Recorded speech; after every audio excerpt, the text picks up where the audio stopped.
Most law firm owners are either overthinking YouTube or completely avoiding it. The YouTube Accelerator in Chicago is going to fix that. This 2-day event on June 11th and 12th is built specifically for law firm owners who are ready to take YouTube seriously. You'll hear directly from guest experts like Jeff Hampton and Ryan Weber, and we're covering the full YouTube growth stack. Niche and content pillars, topic ideation and messaging, hooks and intros, thumbnails and titles, recording strategy, editing, channel positioning, and the growth systems that actually drive results. You'll walk away with a real plan you can execute. Get the full event details and grab your seat at maxlawevents.com.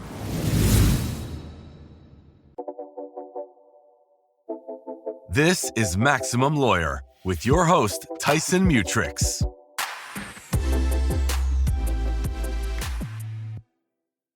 Welcome back to Maximum Lawyer Live. I am Tyson Mutrux. Today, we're going to be talking about kind of a disaster, to be honest with you. On Monday, we rolled out a new system. We actually launched it on Friday, technically at the end of the day after everyone had left. And it's been a complete failure up to this point. We had a complete system upgrade. And it's one of those things where everything has been breaking. Nothing is working properly. Things aren't where we thought they were going to be. And so I've made the decision. I've not announced it yet to the team, but so this would be our third day. Luckily, today is our quarterly meeting day. And we're going to pivot. I mean, I think it's one of those things where and I'm going to get into a lot of this when it comes to kind of my reasoning, but it's just, we have to make a decision. We can either keep going down this road or we can pivot and just go back to what we had before. And until we can get to the point where this one is ready to go. I think we rushed it a little bit. I think that's part of the problem. We did do testing and all that, which is kind of weird because a big part of last week was testing and things were going just fine. There were a couple things that were breaking when we were testing last week, but they were fixed. And it's just, the reality is some things do not work the way you expect them to. That's just how it is. We will all face some sort of failure in our careers. And if you don't, then you're not trying, So you can do what's easy. You can go along and do what's easy, and that's fine. But really you got to push yourself a little bit. And we were pushing ourselves a little bit with this one. I think whenever, especially there's a system failure, I think a lot of people, what they do is they hesitate and they kind of hope it stabilizes. And I think that's where the hesitation is where the damage happens. It is not in the actual failure itself. It's in the hesitation to act. All right. And I had this sneaking feeling that this might happen. I should have gone. Becca and I were talking about we're picking a place to have MaxLawCon 2027. Okay, so we're trying to pick a place to do it. And she asked me the question about about this particular place. Just her gut was, she's like, I don't know if you believe in intuition, but my gut it's not the right place. And I was like, I'm good with that. Let's go with your gut. I'm completely fine with that. And I kind of was thinking this isn't going to go well. I was losing sleep to be honest with you, over the weekend, because I was, from the get-go, the signs were not were not good. They just weren't. And we have to be really careful about the law of unintended consequences, because actions, they can really have effects on things that are unanticipated, things you don't really intend. And it's not just a system failure where, okay, it breaks and maybe you lose a note. It has bigger effects on the team in general. It's think of it like as ripple effects throughout the team.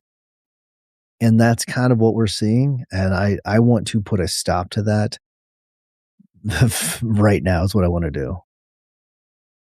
Like failure, and it's what's kind of interesting is like the whole thing about like failure isn't the surprise. Usually, it's usually the timing of the failure. So I want to make sure I say that again.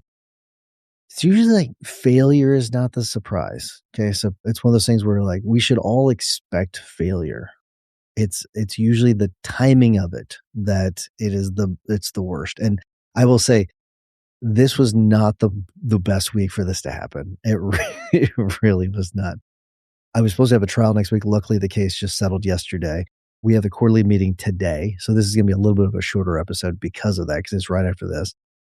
And so the timing, I think I might have a little bit more patience for it if we didn't have such a busy trial schedule coming up.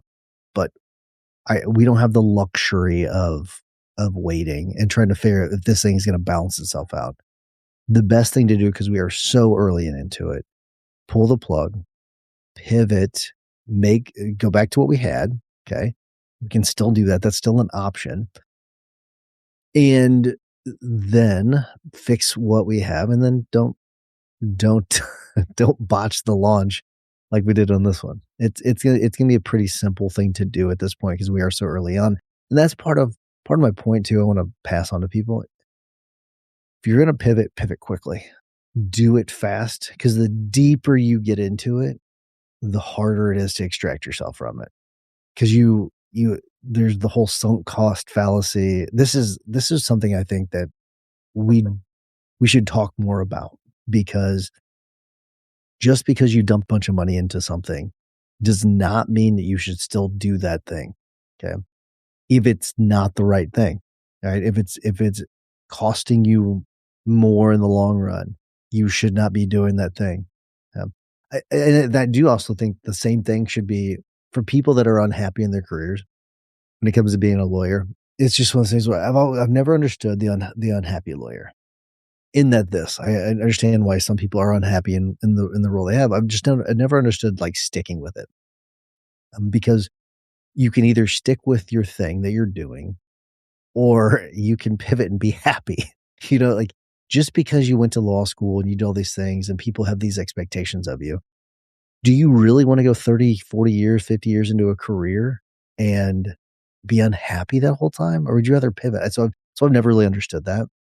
This is the same concept.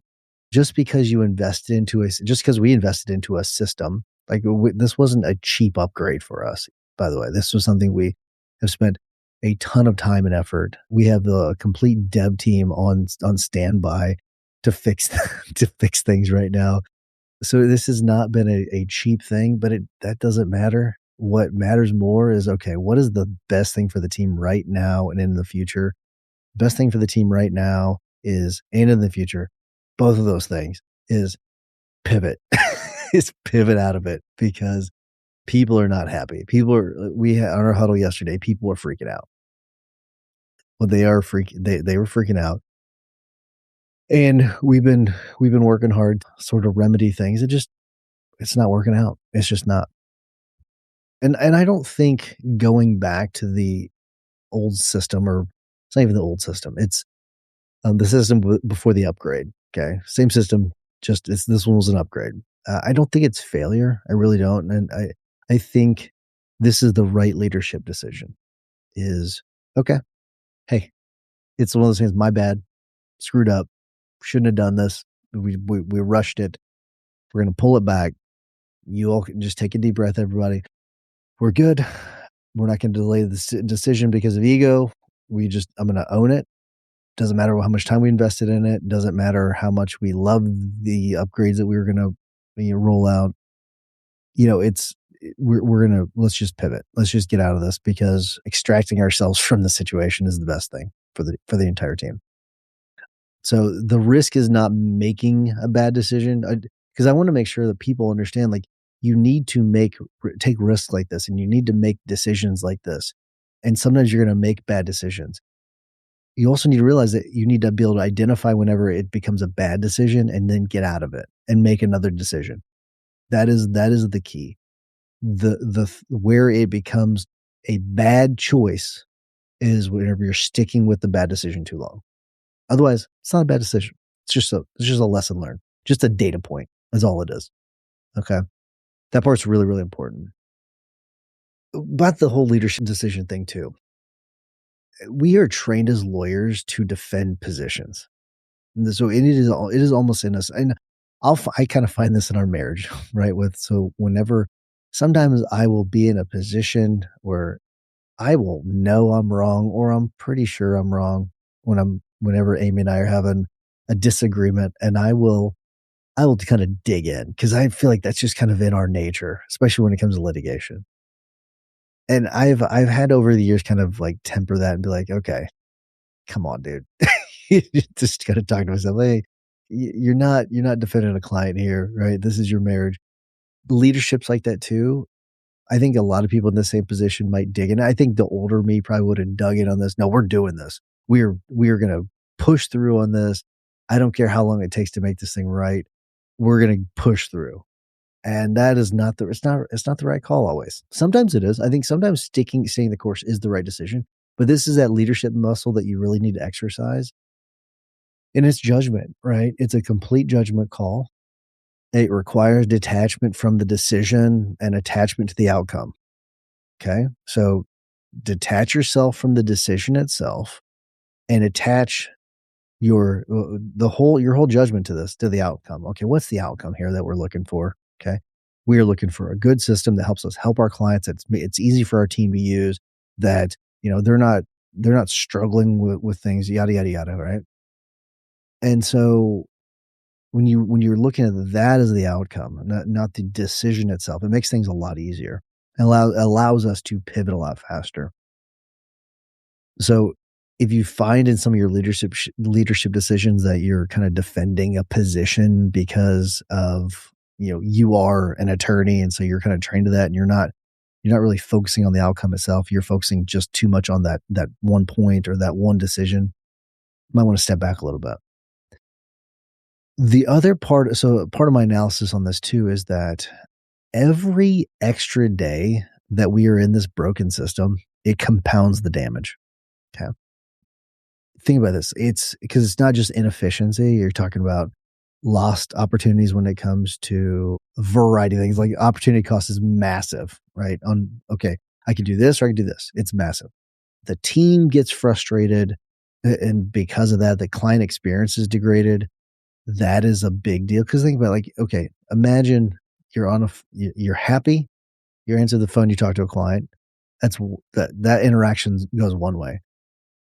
You're pissed off and frustrated because your system's not working, and you're talking to a client. How's that client experience? Not very good. Like, I'm sure we've all been on that phone call where, oh, the system's not working, the system's slow. We've all had that person on the other side.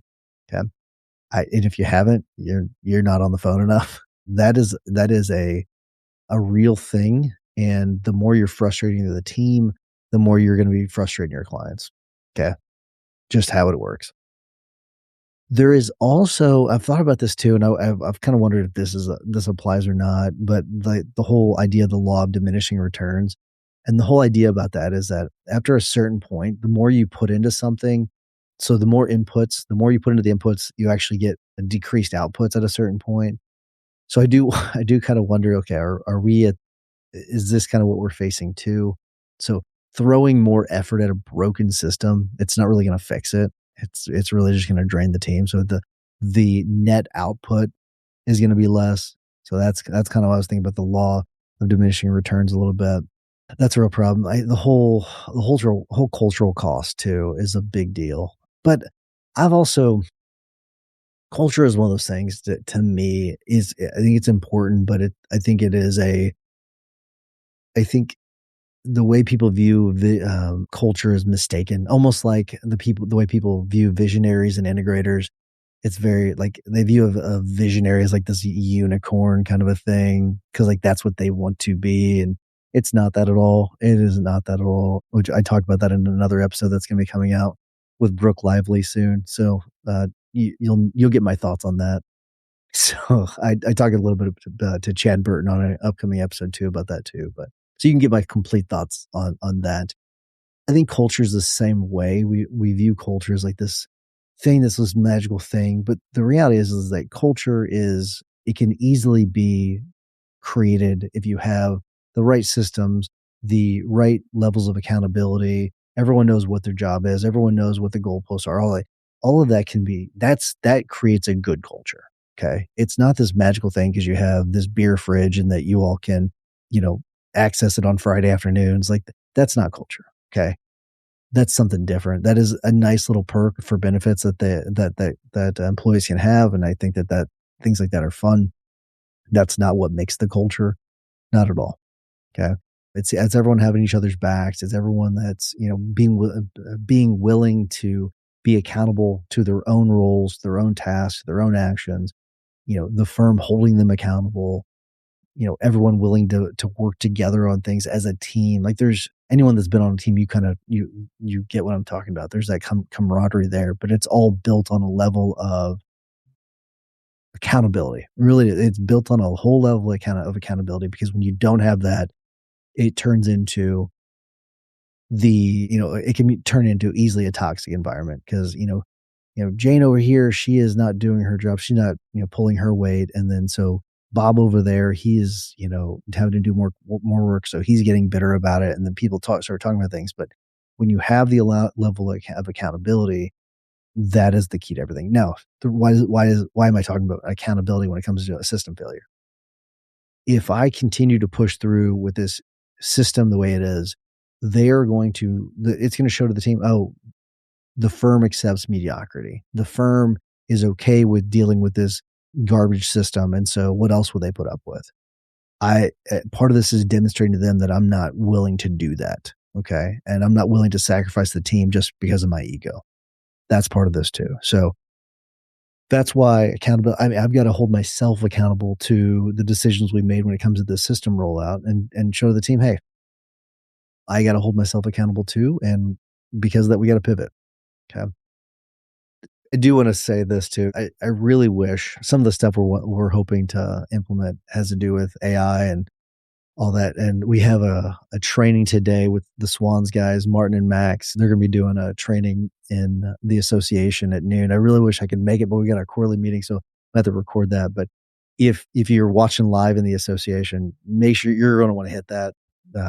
We've got some other announcements coming soon when it comes to the conference itself, so we'll talk about that. But I want to make sure I would just mention that, because I think some of the things that are breaking are that maybe I may be able to get solved today if I were at that training. But anyways, so there's nothing. Part of this too is you gotta pivoting quickly is part of what the firm should be. Is have that ability.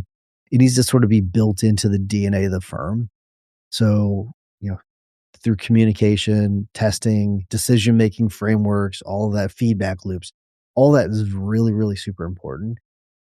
It reminds me of this article, or not an article. It's a chapter of one of Malcolm Gladwell's books about this.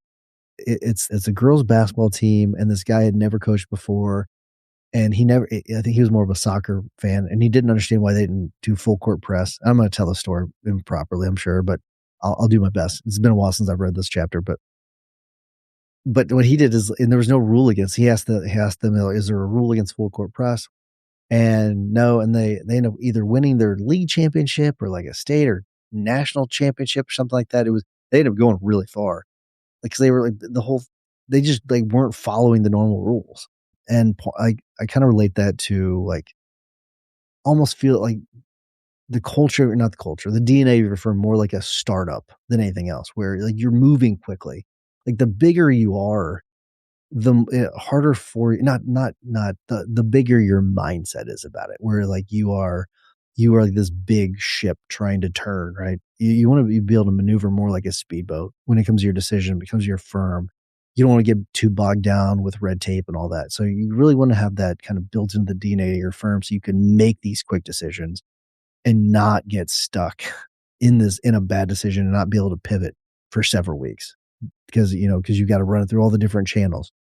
You got to have this communication going on really, really quickly. I think that's a big part of what, with this rollout, the big part of what Amy did in the firm, amazing, was like in the huddle. Hey, how are we feeling? What's going on?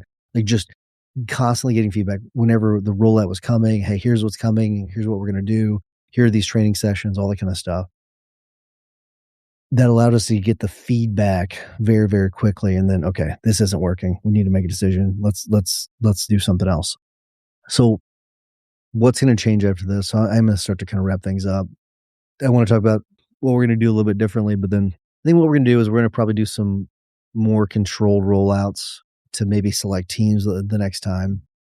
Maybe do some different test groups than what we did before. Have maybe more of a clear rollout plan for the team. They're not super clear for them. It was clear for us, but not for the team.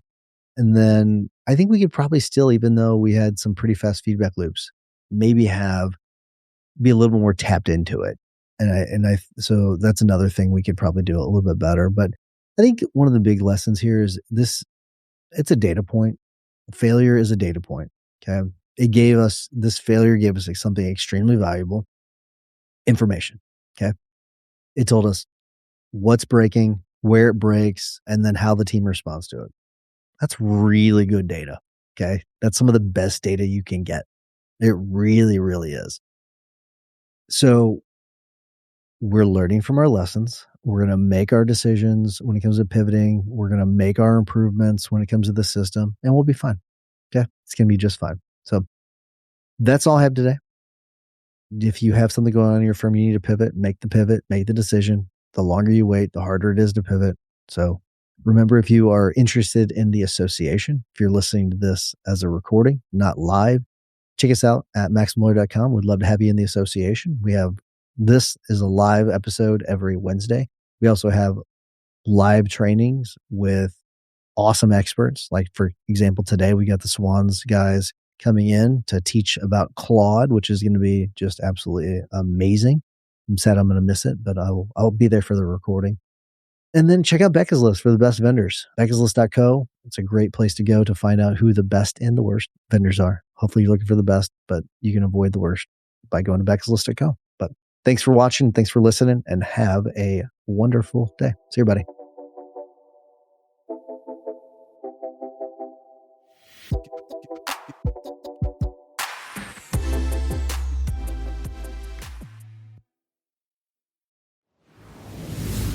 Before you go, quick shout out to Becca's List. If you've ever hired a vendor for your law firm and immediately thought, yeah, that wasn't it, this exists for you. Becca's List is a curated list of companies that work with law firm owners. No paid placements, no random recommendations, just real reviews from law firm owners who have already learned the hard way. If you want to see what's working for other firms and help us grow Becca's List to the largest place for law firms to find trusted answers, head to beccaslist.co and leave your first review today.